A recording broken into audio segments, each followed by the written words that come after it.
in terms of how do we get out of this, I think we begin first with ourselves. You can't help nobody if you don't know who you are, where you came from, and where you're going. It begins with you. Each of us have that responsibility. We do a lot of peer mediation and conflict resolution trainings for everybody. We help schools implement that. We want young people to be able to problem solve. We have a job program. You want to go to school? We can help you go to school. Anything you want to do. We have our hangout space. You can eat good food. You can play video games. You can do your laundry. You can take a shower. You can see our tutor. You can see our counselor. It's really identifying what young people want and what they need, but also helping them individually decide what's best for them, what's best for their life, because young people are the experts here. Just little things that we see. If young folks have issues with hygiene, now they're comfortable saying, you know what, let me just go and throw my things in a wash machine. Because we create this sense of family. As young people come in here, they feel comfortable just addressing all these things. So, and they know that the love and support we provide is like a forever thing. Again, I always emphasize that, like, it's not a, we work with you until this. You know, you accomplish this and then that's it. It's like a forever thing, and that's how a relationship's supposed to be. What we are doing is building a peace academy on this block. Not just for the kids, but for your kids and your kids and their kids. We have to have an institution of peace, just like Westport is an institution for war. It has to be a constant learning. That curriculum has to come from those, the best peacemakers are warriors. And why is that? That's because they know how terrible war is. It's going to take time, it's going to take money, but for whatever days I have left, that's what I'm going to be doing. That's what I do when I get up at 5 o'clock every morning. I start working on it. I got my pad, I got my pen, I'm still writing, okay? I'm trying to put stuff on paper so if I can't speak, y'all can read it. The Peace Academy has 3 phases to it. The first phase is entrepreneurship. You have to have pride in your work, and you have to be able to be independent, that nobody can't tell you what you can do. But the second phase is agriculture. See, to me, it is important what you eat because it fuels the brain. And as I have said, if the brain is not properly nourished, then it cannot function correctly. Okay, so agriculture is extremely important, which is part of the Peace Academy. But it's also sustainability, because the vegetables that we will grow on our land will be sold to restaurants. And the money that we get from the restaurants will pay to keep the classrooms and the teachers and the faculties paid. I do not want the Peace Academy dependent on somebody writing for a grant. I wanted sustainability from year after year after year. And the only way I know how to do that is you do it yourself. When we purchased this space, one of the things that we recognized was that we live in a food desert, west and southwest. Historically, young folks just believe in using, fast food options as a means to eat at night. There aren't many grocery stores that's accessible where folks can walk to. So this initially was a 3-car garage, and what our young people decided would be best for us to utilize this space is to knock it down and convert an actual grocery store of our own. And this space we'll be able to utilize not just as a food pantry, but also our young people who are young entrepreneurs, they'll be able to sell specific items out of the store. Also that way they can kind of gain their own meaningful profit and see that they have the support that they deserve in the community. And the third part of the Peace Academy, cannot be just for the students. It's got to be for the parents too. You have to have professional retraining for the new things. Why don't parents have that? Because they're still struggling every day trying to be a parent. Nobody gave them a textbook or a PhD in parenthood. We do a lot of financial investment directly in people, paying people's bills, helping them move, paying their rent, investing in young people through wages and stipends and transportations and, helping people pay their property taxes, all of these things that help people stay in their homes, but also reduces barriers to the stress that they have just trying to survive. We do a lot of community and civic engagement. We do a lot of legal advocacy, and we want to tie everything we do in direct practice to legislation, because we know that the policies that come out don't always represent what is supposed to be represented. Peace Academy has to have parents, it has to have the students, but it also has to have a think tank. That think tank should be able to draw in all of the people who have solved problems. You know who the happiest people are in the world?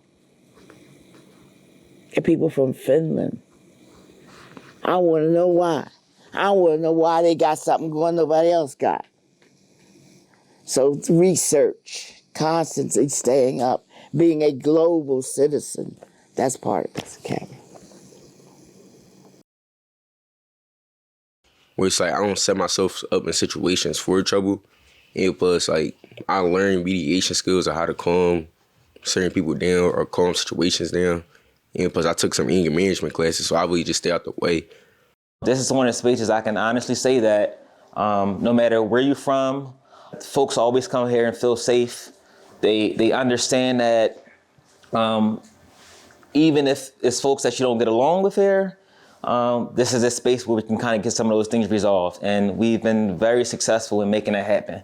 Our conflict resolution and peer mediation training, we created a curriculum that's specifically for our community, specifically for our people, specifically for young people. Do you know what mediation is and what that looks like? So all of these things that not only help people resolve issues better, but they're empowered and their confidence is built up when they're like, yeah, I can squash this, right? Like, we make it look like, people think it's corny, right? People are like, oh no, I'm not copping out. I can't cop out of issues or beef because people are gonna think I'm a punk. So how do we make that look cool? We pay young people to be mediators. They get all of this training, but also you're shifting the narrative around why squashing things in your neighborhood is what you should be doing. This is what needs to be in every school. This needs to be in every community organization, because this is the stuff that's happening outside. And we don't talk about it a lot, but we squash a lot of stuff. I know that I mediated a big issue where a young person robbed somebody at gunpoint. Ended up getting his stuff back, making sure all this stuff happened, took the gun, all of these things. So people hear that and they're like, oh, but you should just call the police. But we know that police are not resolving the issues in the way they should be resolved. So that is a huge focus. We talk about it a lot as a city, but I don't see a lot of people actually implementing it and doing it. And things like that actually reduce violence. So this is our Philly music studio. This has been a vital space because there's young people from different neighborhoods that technically beef, but they're able to kind of come in and kind of jump on the same track without any dissing. And those tracks has been like fire, to be honest. They're able to come to this space and be able to vibe and record and just tell their narrative about their life and where they from.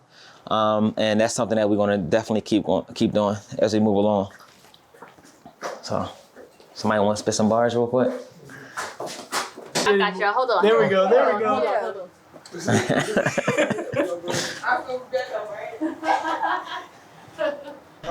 You ready? Enough, right? You ready? Yeah. Uh-huh. Yeah. 1, 2, 3, 4, 5, 6, 7.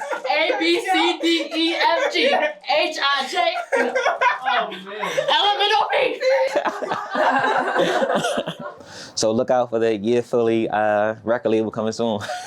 Most people think young people need to be attached to a sport or a specific thing, but what we see is that You know, they want to have that autonomy to come in and be themselves first and have the option to want to do music, the option to want to do any type of mental health treatment or therapy, the option to want a job or not, right? The option to want to get their vital documents to get a state ID or a driver's license. And sometimes we fail because we push them to these things how we want to see it done. But when we're patient and we just allow them to just, you know, do what it is that's important to them at the moment, that's how we have been a lot more successful. We're very patient. We're very youth driven. And I think we'll never stop being that way. Look at one of my artists right here too. What's up? Yeah, this kid I'm watching. What's up? The energy that be here is crazy. Like, there's all this love that come here. They always showing love, making music. Like, this is a good place to be at. Like, I really tell everybody to come here. And if everybody come here, that would be great. We would really be on top of Philly, for real, for real. It was definitely a blessing when I first came, for sure. Changed my life, you know what I mean? All of these were office spaces and classrooms for the students. My grandmother raised over 3,000 boys on this block over a period of time, and it's been close to 15 years since we've been closed. She closed in 2010 when they both got sick, and I was in California with my music, and you know I decided to come back and help out my grandparents with the vision. Now I haven't been able to let go, so I'm here every day, helping my grandparents fulfill the vision for the next 54 years. So yeah, of course, these buildings will be, you know, brought down to be brought back up with the facade. All this architecture is pretty much West African Moorish architecture. You see there's no real rectangles or squares, but they're more circles, representing the continuity and the continuation of life, the continuum. Food for Thought was the name of the garden that we had, and that's also going to be the name of the kitchen/library. So you eat and you food your brain and you feed your body, nutrition. And basically, we use it as a multi-purpose facility, event space. And just coming out, bringing activity to deter negativity. We want to bring healing to our community. We have yoga classes out here with our children in the summertime. On the weekends, we want to convert it to a marketplace where you can come and vend. You know, we're trying to create economic mobility inside the community. We teach how to print, how to prototype. We teach audio music production here already. You know, videography, design, app development, cryptocurrency, financial literacy. That's the balance. Looking forward and reaching back. We about the elders and the children. If you got the children and the elders, it ain't complete. You gotta have the elders and the children in the now. That's our balance. To the youth, for all the kids, like, stay consistent in what you're doing, for me. Make a better way, make a better path. Like, don't get into this street stuff. It's not for you, for real. That's all I got to say. You got something to say, Brody?